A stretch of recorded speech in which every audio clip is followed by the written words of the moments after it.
Time now for our rants. And I always feel the way I am with Callie. I've already started the rants and raves. All right, Dan. I have a rave for Boston Globe columnist Adrian Walker. This week, the Red Sox asked the city to rename Yawkey Way to its original name, Jersey Street. Adrian Walker, since 2015, has been writing a series of columns pointing out former Red Sox owner Tom Yawkey's very dubious racial views and urging that the street be renamed. And it's finally going to happen. And I think it shows the importance of real journalism. Should we rename the theater here, too? Well, you know, you're not going to rename everything, but this is a very visible it's a slippery symbol. I mean, you've still got the Yawkey's initials on the scoreboard. You're probably not going to take that off either. But the street, that's a good move. Oh, Jersey Street. Can't wait. All right, Joanna. So I've got a qualified rave for Twitter CEO Jack Dorsey, who put out a tweet storm yesterday confessing that Twitter has problems ranging from bots to trolls and that they are going to try to do something about it. So the qualified comes in because, A, he's trying to be a step ahead of regulators here. This is part of the motivation for it. B, I'm not sure. His stated solution is to come up with a metric for the health of a conversation, which I think is a little bit, you know, I mean, first of all, no bots is kind of a binary thing. You don't need to measure it. Civility is more an art than a science. Third, there is another solution, kind of a market-based solution for people who have a problem with Twitter. It's called Stop Looking at Twitter. I have been experimenting with it myself. It actually works very well. I might recommend that to people, too. All right. Callie. I have a rave for Mark Trehunt, who is a journalist of some note, Native American journalist who spent a lot of his life doing work up in and about his community. And he's taking over Indian Country, which is a newspaper that has a great history. In fact, it was helmed at one point by a Neiman alum, that Josh and I are both Neiman alums, Tim Gallego.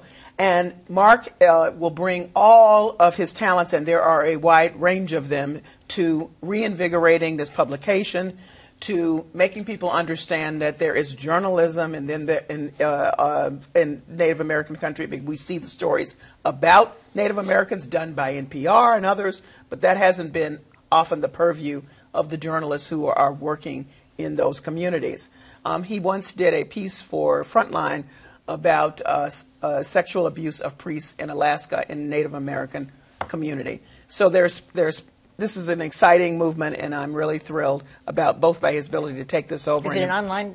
He's going to make it. Yeah, he's going digital, and he's taught for a long time, so he'll be able to train up the next generation. Mark Trehunt. Right. Josh. I have a rave for Roku and also for Amazon and Apple and Google for something that maybe goes against something I've said on this show in the past. Whenever we've had discussions around consumer boycotts, someone threatening to boycott the advertisers on a particular show, I've generally thought that that's a perfectly acceptable thing for consumers to do. They're making their choices. An advertiser chooses to sponsor Alex Jones's InfoWars, then consumers can make their own choices in that environment. But this past week, there's been a real move towards getting those companies, Roku, Amazon, and so on, to ban NRA TV from their platforms. This, I think, is very different from going after advertisers. This is saying you should essentially knock this off of the Internet, because these are the platforms which we are relying on to deliver through your Apple TV, your Roku, your Amazon Fire TV, et cetera. I think that it's a little bit of a bad precedent to set, to say that just because we don't like a particular point of view, that these large companies, which already have an enormous amount of power, should be able to say, no, we don't like your point of view, you can't be on here. It's an open platform. They let anyone on, and I'm glad that they've announced that they're not going to be making an exception here. Yeah, I agree with that. Well, I have tonight a rave, actually, for ABC Network, who has hired Alec Baldwin back to do a Sunday night talk show. As you all recall, he did an MSNBC talk show a couple years ago, which was really good. It was great. It was in a restaurant with the high chairs.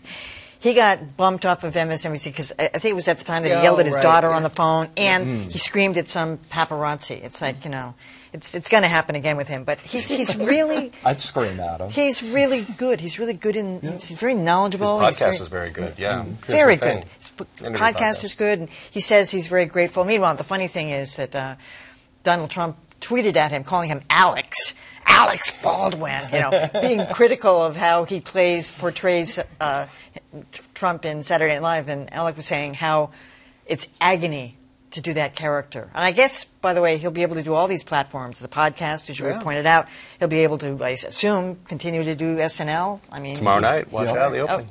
But he hasn't started the thing on ABC yet, so good. Is it tomorrow night? Good.